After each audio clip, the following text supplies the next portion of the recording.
देखिए दोस्तों, हम लोग कई दिनों से डिस्कस कर रहे हैं कि लगभग सभी फील्ड्स में आने वाले कुछ सालों में हमारी रिक्वायरमेंट जो डिफेंस के क्षेत्र में है वो खुद के बूते पूरी हो जाएगी। लेकिन एक प्रश्न हमारे पीछे पीछे हमेशा पड़ा रहता है और वो ये है कि हमारी करंट रिक्वायरमेंट का क्या। SSN हो, फाइटर जेट हो, फिर फाइटर जेट भी नौसेना के लिए हो, वायुसेना के लिए हो, ड्रोन्स हो, इन सभी के लिए जो हमारी करंट रिक्वायरमेंट है इन्हें फुलफिल करना एक बहुत ही बड़ा चैलेंज बन गया है, जिसके लिए डेफिनेटली हमें विदेशों से हथियार एक्वायर करने ही होंगे। फिर फाइटर जेट हम लोग रफाल खरीद रहे हैं, रफाल MB खरीद रहे हैं, जो कि भारतीय नौसेना वायुसेना दोनों के लिए हमारी रिक्वायरमेंट को फुलफिल करेगा। इसके अलावा कल हम लोगों ने डिस्कस किया कि SSN भी हमें हमारी करंट रिक्वायरमेंट को फुलफिल करने के लिए अमेरिका या फिर रशिया से लीज पर लेनी पड़ेगी। इसके अलावा अगर ड्रोन्स की बात की जाए तो ड्रोन्स के लिए भी हमारे कई सारे प्रोजेक्ट्स चल रहे हैं, जिसमें लगभग सभी तरह के ड्रोन्स तैयार किए जा रहे हैं। लेकिन बात वही आ जाती है कि करंट रिक्वायरमेंट को फुलफिल कैसे किया जाए। अब इसके लिए मजबूरन हमें विदेशी विकल्पों के ऊपर ध्यान देना पड़ेगा। लेकिन दोस्तों, इसी बीच एक ट्विस्ट निकल कर भी आता है और उस ट्विस्ट को अगर हम लोग गौर से देखें तो वो कुछ इस तरह का है कि करंट रिक्वायरमेंट को भी फुलफिल करने के लिए जो विदेशी असले के ऊपर हम लोग निर्भरता रख रहे हैं उसमें भी स्वदेशीकरण एक बहुत बड़ा प्लस पॉइंट हमारे पास है।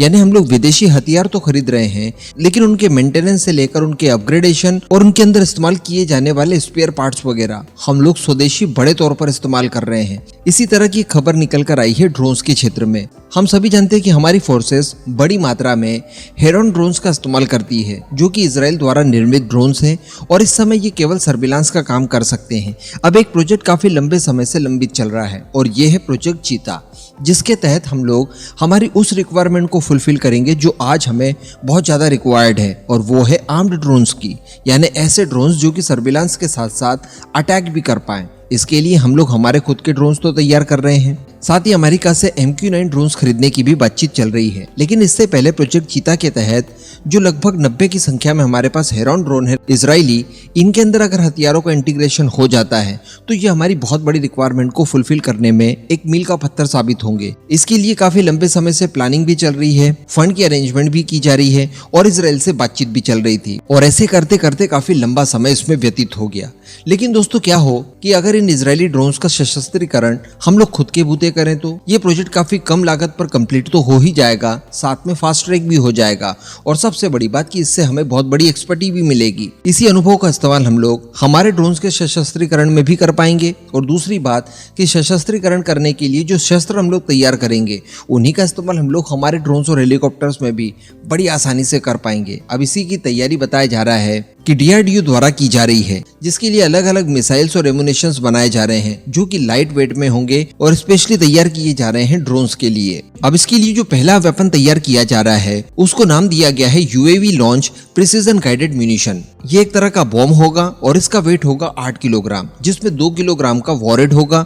इसकी रेंज की बात की जाए तो 4 किलोमीटर के आसपास रहेगी और इसे हम लोग हेरॉन ड्रोन में इंटीग्रेट कर पाएंगे, और हेरॉन के बाद जो स्वदेशी ड्रोन्स तैयार होंगे उनके अंदर भी इनका इस्तेमाल किया जा सकेगा। अब यहाँ पर प्लानिंग ये है कि दोनों तरफ यानी ड्रोन्स के दोनों पाइलोन्स पर एक एक डुअल रेक लगा दी जाएगी, जिनके अंदर कुल 4 की संख्या में इस तरह के ULPGM इंटीग्रेट किए जा सकेंगे। इसके अलावा दोस्तों, इसी का एक्सटेंडेड रेंज वेरिएंट भी बनाया जाएगा, जिसमें डेफिनेटली इसकी रेंज भी बढ़ाई जाएगी, वॉरेड भी बढ़ाया जाएगा, जो कि थोड़ी और लॉन्ग रेंज में स्ट्राइक करने में मददगार साबित होगा। तो अगर आपको कम रेंज में स्ट्राइक करनी हो तो वहां पर भी कर सकते हैं, ज्यादा रेंज में करनी है तो वहां भी आप बड़ी आसानी से कर पाएंगे।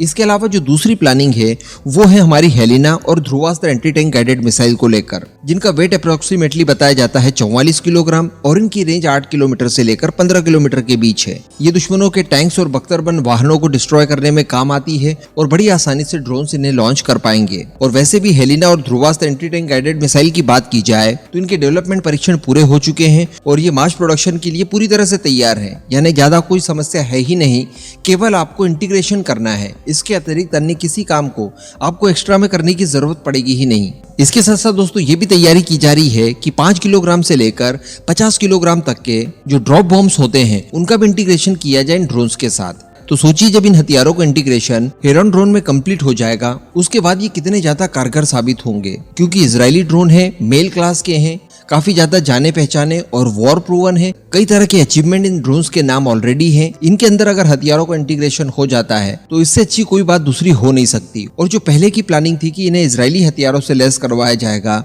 उसकी तुलना में अगर स्वदेशी हथियारों से ये लैस होते हैं तो ये हमें डबल फायदा दे सकते हैं। एकदम कम से कम कीमतों पर ये हमें उपलब्ध भी हो जाएंगे, इजराइल की निर्भरता भी नहीं रहेगी, और दूसरी बात कि ये एक प्रिपरेशन भी हो जाएगी हमारे खुद के ड्रोन्स के लिए। तो अल्टीमेटली इन फ्यूचर तो हमारे खुद के प्रोजेक्ट्स आने ही वाले हैं, लेकिन करंट रिक्वायरमेंट जो कि सबसे बड़ी चुनौती थी, उसके लिए भी आधे से ज्यादा काम हम लोग हमारे खुद के बूते कर रहे हैं।